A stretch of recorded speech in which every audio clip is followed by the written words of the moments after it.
As you sit here, you're surrounded by all kinds of potentials.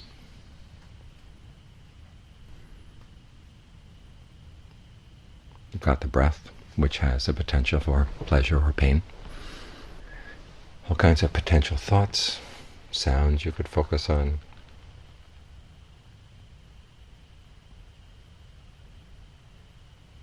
Things that you can engage, both in body and mind. In the body, you've got the elements. The body has potentials for feelings of solidity, feelings of coolness, warmth, motion, stillness, heaviness, lightness.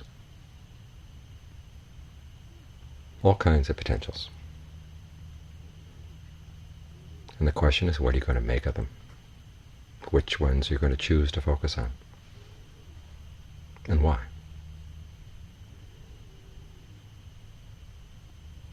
These are choices that the mind is making all the time.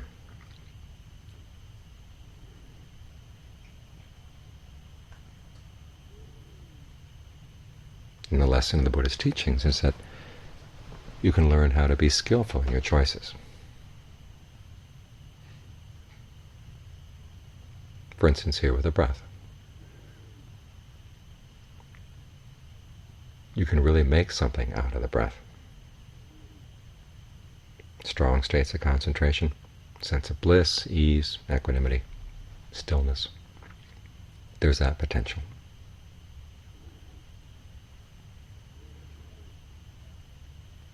And while you're sitting here, try to make the most of it, because you find that the mind has a tendency to jump after other things that it's used to getting engaged in. All too often people come up here, and as they close their eyes and things get still, all thoughts of work and thoughts of family, thoughts of politics, all kinds of things can come up into your mind. And the part of the mind says, here, there's a whole hour. You're free to think of these things.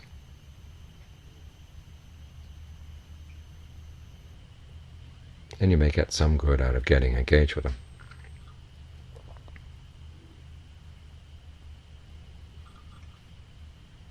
But not nearly as much good as learning how to focus on the breath for the time being. Because the mind needs a center. It needs to put itself in a position from which it can see that these things really are potentials.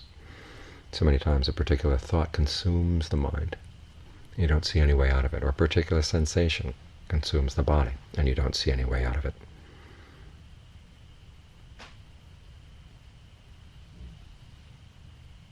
Because the mind hasn't developed the potential of a good solid foundation from which it can look at things clearly.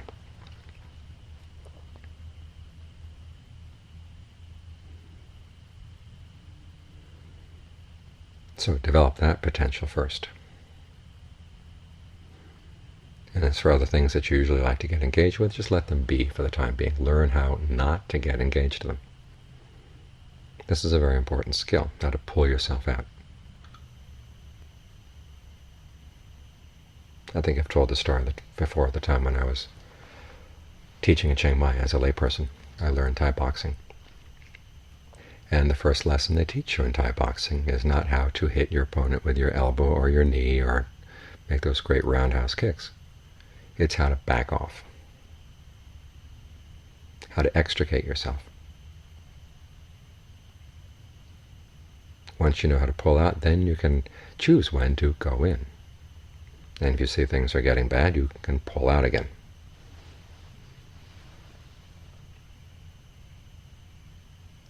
And it's the same with all the physical and mental potentials that surround you. You want to learn how to pull out, no matter how entangling a particular potential is. Once you've gotten into it, you've got to learn how to disentangle yourself. And so whatever comes up in the course of the meditation, if it's not dealing with the breath, if it's not dealing with feelings of ease and pleasure in the body, just let it go. And sometimes it will hang around for a while, not just seem to hang around, it will hang around for a while. But that's simply the after effect of having been entangled so long. And just because it's hanging around doesn't mean you have to get back entangled with it. Just let it go for the time being, and eventually it'll wear out on its own, as long as you're not feeding it, as long as you're not knitting something new out of it. Eventually it'll go away. It may take a long time, it may take a short time, but you just don't have to get involved.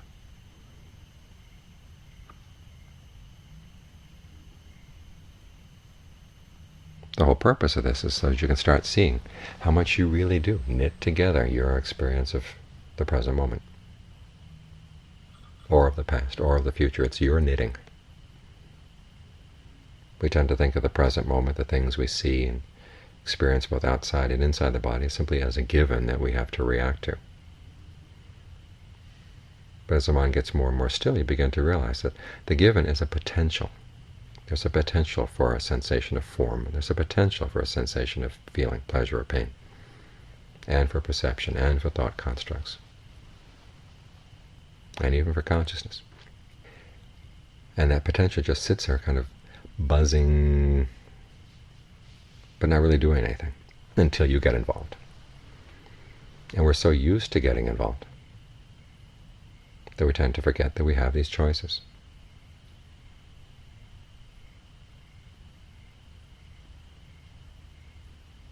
And we don't notice how much we create what we think is given. To see that, you have to get the mind really still, and you have to become very alert. Alert to what you're doing, alert to the consequences of what you're doing. And to see this, you have to let go in stages.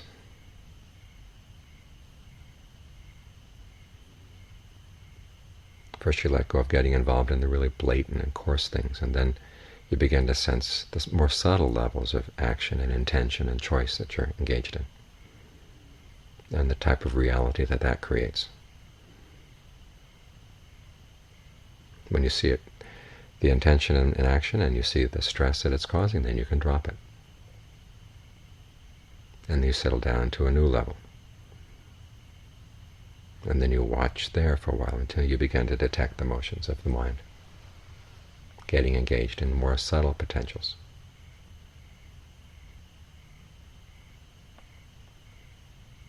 And so you keep this up, peeling things away like this.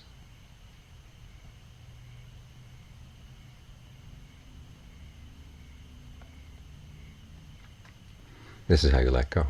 When we use the word let go, it often sounds like there are these things that we hold on to, the way you would hold on to something solid in your hand.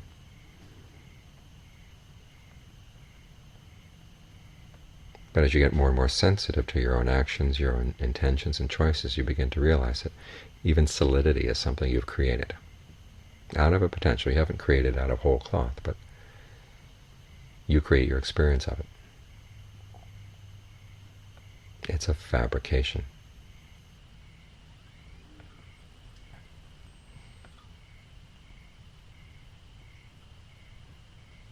And the question is it worth it? Why would you fabricate unless it was going to give you some pleasure, some sense of satisfaction? So you want to look at your experiences and see where you're making your choices and how much effort you're putting into them and what you're getting at as a result.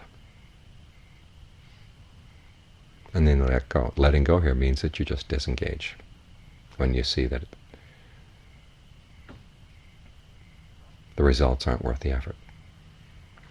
As for the things that are worth the effort, you keep them up. Keep doing them.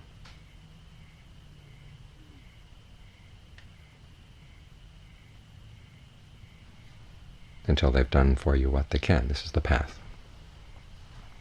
You maximize the potentials for ease, mindfulness, bliss, alertness, discernment. And you keep at them as long as they have something to offer. And when they don't, then you can totally let everything go. And the letting go here means basically you've seen that they've done what they can, there's nothing more they can do for you, and you just stop doing them. This is why letting go and cessation happen together. If it were just a thing that you were holding on to, you put it down, it doesn't cease, it would be still there. Because it's something you do. As the Buddha said, all the aggregates are things that you do. You fabricate them. And so when you stop fabricating, that's cessation.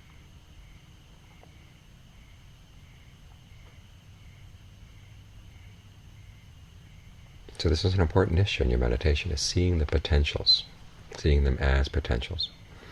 Sometimes you have a little thought quivering at the edges of your awareness. And part of you already knows what the thought is about. And the other part says, well, let's go into it.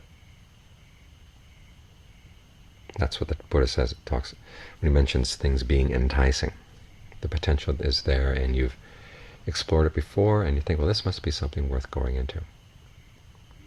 Either because it looks appealing or it looks important, you feel obligated to go there, or because the potential is a really painful one, you've got to look into it to see if there's some danger.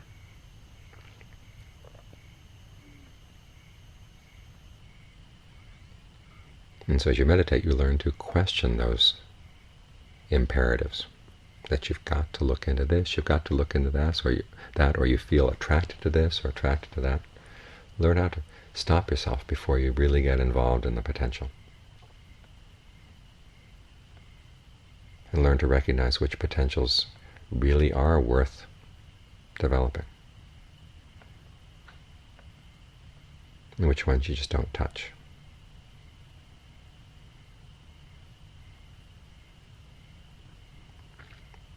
When you look at their experience of the body and the mind in this way, many, many more potentials start showing up. And you realize you have a wide range for engaging the things that are skillful. So try to engage with a path. Make that your default mood.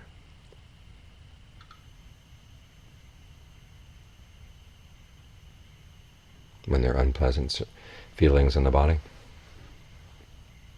just let them be. You don't have to get engaged with them. Notice that there are other levels of sensation in the body, more subtle levels of breath, say, that are right there in the same spot as the grosser sensations that are weighing on you. And learn how to tune into those potentials. In the area of the mind, it's the same sort of thing. There are potentials for all kinds of thoughts that could drive you to distraction. But mixed in there are other potentials for thoughts, potentials for other mind states. Learn how to be precise in how you focus and how you get engaged.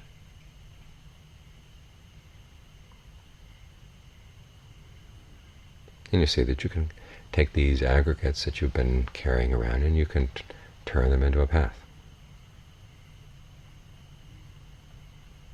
Or to put it another way, you can take the potential for aggregates to become burdensome. And just don't go there. You focus on the potential for them becoming a way to awakening. It's all up to how you choose to focus on things, how you choose to get engaged, and how you choose not to get engaged.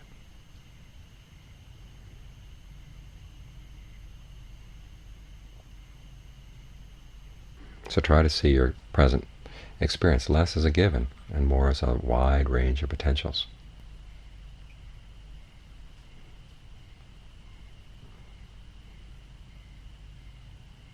And then make the most of your freedom of choice.